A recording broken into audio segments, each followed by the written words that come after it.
గుంటూరులోని sun rise ఆసుపత్రిలో చికిత్స పొందుతున్న ముగ్గురు వైసీపీ నాయకులను పరామర్శించారు మాజీ సీఎం జగన్. మీడియాతో మాట్లాడుతున్నారు, లైవ్ లో చూద్దాం. చివరికి హాస్పిటలైజ్ అయి తీవ్రమైన దెబ్బలతో వాళ్ళ హాస్పిటల్లో ఉంటే ఏం సాధిస్తా ఉన్నారు చంద్రబాబు నాయుడు గారిని అడుగుతా ఉన్నాను.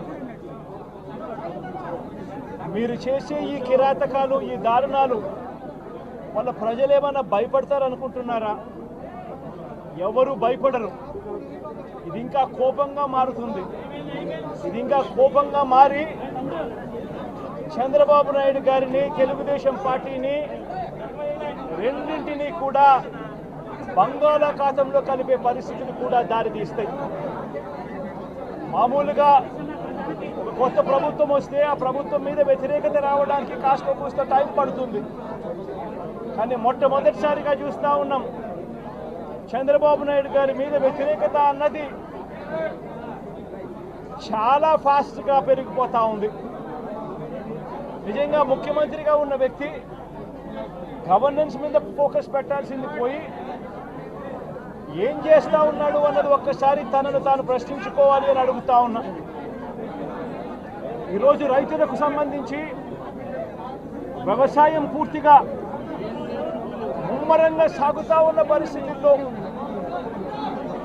రైతులకు తాను హామీ ఇచ్చిన, మేనిఫెస్టోలో తాను చెప్పిన హామీ, రైతులకు 20,000 రూపాయలు పెట్టుబడి సహాయంగా ఇస్తానని చెప్పి రైతులకు ఎగరగొట్టేశాడు.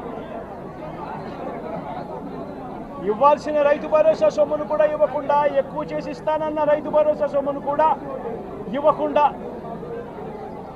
రైతులకు మోసం చేశాడు. పిల్లలు బడులకు పోతా ఉన్నారు. ఎంతమంది పిల్లలు బడులకు పోతా ఉన్నారు అన్నది అందరికీ తెలిసిన లెక్కలే. ప్రతి సచివాలయంలోనూ ఎంప్లాయీస్ ఉన్నారు, మండల ఎడ్యుకేషన్ ఆఫీసర్లు ఉన్నారు. అయినా కూడా తల్లులను మోసం చేస్తూ అమ్మఒడి ఎగరగొట్టేశారు. ప్రతి పిల్లాడికి ఇస్తాను అని ఎన్నికలప్పుడు చెప్పిన హామీ, నీకు 15,000, నీకు 15,000, నీకు 15,000, నీకు 15,000 అని చెప్పి ఆ ప్రతి పిల్లాడిని చూపించి ఇస్తాము అని చెప్పి ఆ పిల్లలను మోసం చేశారు. ప్రతి అక్క చెల్లెమ్మలను మోసం చేశారు. తల్లులకు అమ్మఒడి ఇస్తామని తల్లుల దగ్గర నుంచి మొదలెడితే ప్రతి తల్లికి 18 సంవత్సరాలు నిండిన ప్రతి అమ్మాయికి, ప్రతి అక్కకు, ప్రతి చెల్లెమ్మకు నెలకు 1,500 రూపాయలు ఇస్తామని చెప్పి వాళ్ళను మోసం చేశారు. ఈరోజు ఫీజు రీయింబర్స్మెంట్ తీసుకుంటా ఉన్న పిల్లలు జనవరి, ఫిబ్రవరి, మార్చ్ క్వార్టర్ ఫీజులు రాలా. ఏప్రిల్, మే, జూన్ ఫీజులు, రెండో క్వార్టర్ కూడా ఫీజులు రాలా. పిల్లలు చదువుకునేదానికి కూడా ఇబ్బంది పడే పరిస్థితిలోకి, ఫీజులు కట్టలేని పరిస్థితిలోకి కాలేజీ యాజమాన్యాలు ఫీజులు అడుగుతా ఉన్న పరిస్థితిని ఈరోజు చూస్తూ ఉన్నాం. పిల్లలకు వసతి దీవెన ఎగరగొట్టేశారు.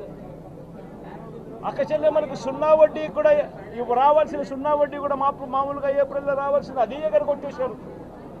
ఇవన్నీ కూడా వైఎస్ఆర్ కాంగ్రెస్ పార్టీ ఉన్నప్పుడు, జగన్ ముఖ్యమంత్రిగా ఉన్నప్పుడు క్రమం తప్పకుండా క్యాలెండర్ ఇచ్చి ప్రతి ఒక్కరిని కూడా ఆదుకుంటూ వస్తూ ఉన్న పరిస్థితి.